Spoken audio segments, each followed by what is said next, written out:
Hey guys, I want to come on for a minute and talk a little bit about something. I just received some information that we kind of talked about it before in this case of Jack and Lily Sullivan, out of Nova Scotia, and I'd always heard about this party, this, that, and the other. Well, now there's some eyewitnesses. Actually, someone complained about the noise and the screaming and yelling, but it was like, shouting, like having fun shouting, like partying shouting, right? Noise, loud noise, music, all kinds of stuff involved. But what I'm hearing from three different people, one that it was actually supposedly at this party. Now, I don't, take it as you would, right? Just as I would take it. But said that Lily and Jack weren't even seen at the party. That in his mind, it seemed like a celebration of freedom. And I'm like, what in the heck, right? How do you take that? How are you supposed to take this? Like that, Daniel and the mother were, having a party because they, were free now. All they had was Little Meadow. What's going on here, if that has any truth to it at all? That's crazy to me. Uh, I don't know, like I said, what's going to come about. We don't know that yet. But, we still just have to sit back and wait for something new to come out. I mean, it's there's little things popping here and there, right? Trail cams, we know. I always said trail cams might break this case. Either way, it's either going to prove that they were never out there anywhere in those areas, or it's going to prove that something bad happened, probably, right?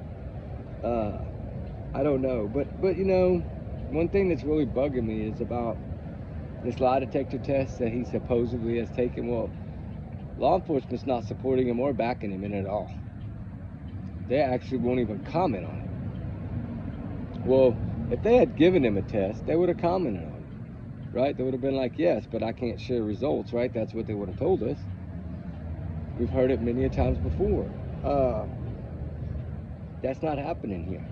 So I'm wondering if the story that's being told that he actually paid for the test himself, so which means to me he would be in control of the questions, which is not cool. But and maybe that's why law enforcement evidently is not accepting this test. Now I don't know if that's 100% accurate or not, but it's just, if we look at how the tables have turned, something major happened in the first 2 hours of that search that had all those searchers and police and everyone on their tippy toes. And it's like after the first couple of hours, everything went silent and shady, right? Like are they trying to basically, are they seeing through the parents but not wanting them to know?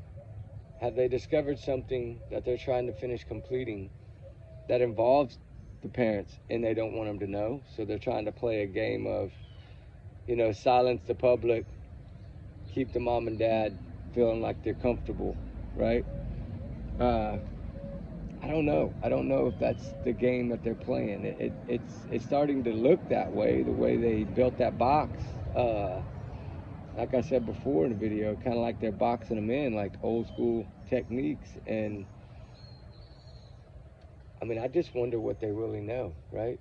I would like to see those statements given by them, because nothing is adding up, because we don't have any accurate times, or only thing we really know to be accurate is the radios, right? The communication between rescuers and sting searchers and things of this nature. That's drone operators. That's really all we have. We don't have a 911 call. But did Daniel call or did she call? Some say he called, some say she called. Some say she called because he was out looking for the kids. I don't know. I don't know the truth in all that. Only law enforcement seems to know that. And then, of course, those two in that home. But were they gone? Like I said, when I found out that they had been in town with family members, some are saying it was with them and Meadow was there too. Some are saying that it was the grandparents. Some are saying it was actually other people. That's what I'm saying. The speculation is just running crazy. But so we don't know really who they were honestly seen with at this point. But like I said before, kind of in the Sebastian Rogers case, I don't even know if they made it home.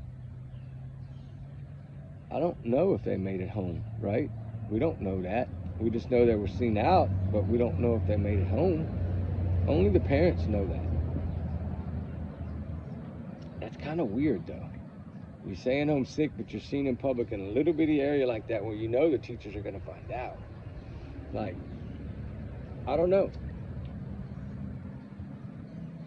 But the biggest one of all is, why is the mom blaming him? And not only her, why is her whole family blaming him? You know, I don't believe his text messages for a minute. Like, I don't believe none of that stuff. That's why I haven't posted it here.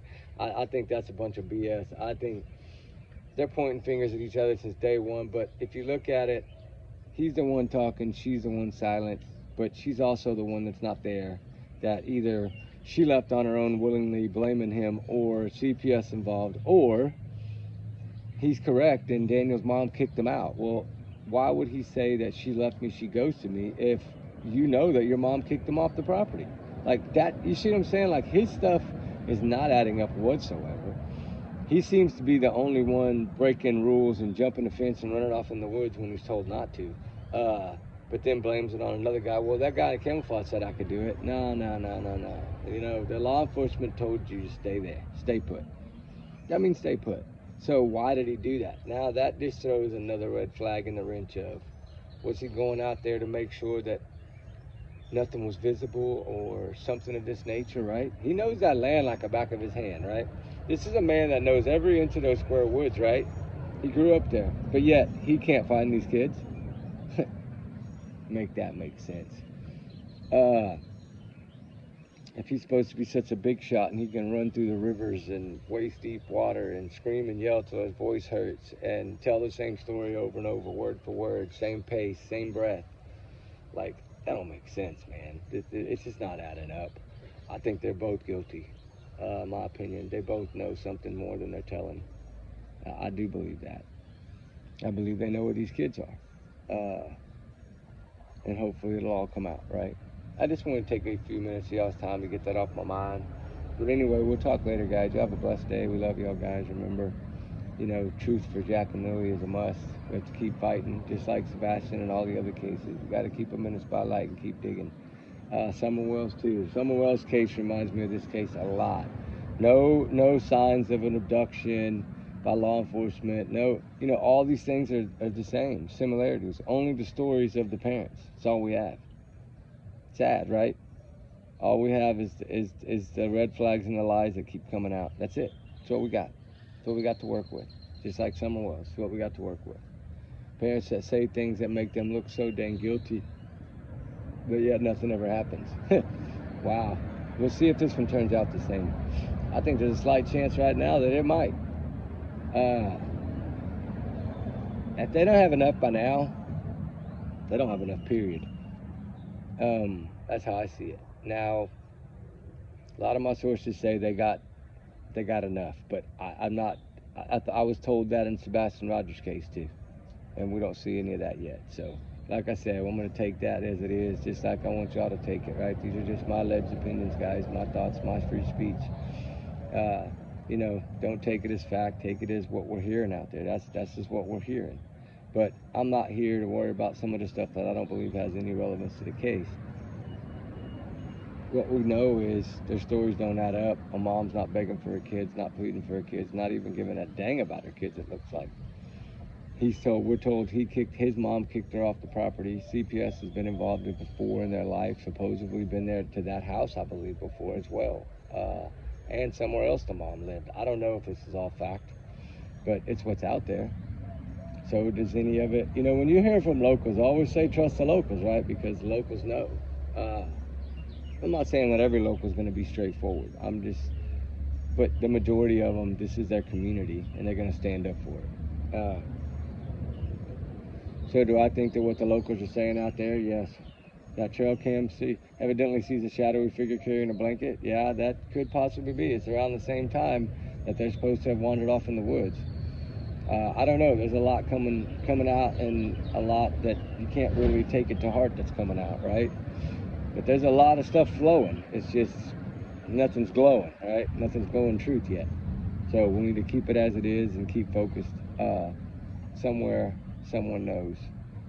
And someone knows the truth. Someone always knows the truth. They don't vanish in thin air. Not UFOs out there sucking them out of the sky, right? It's not happening.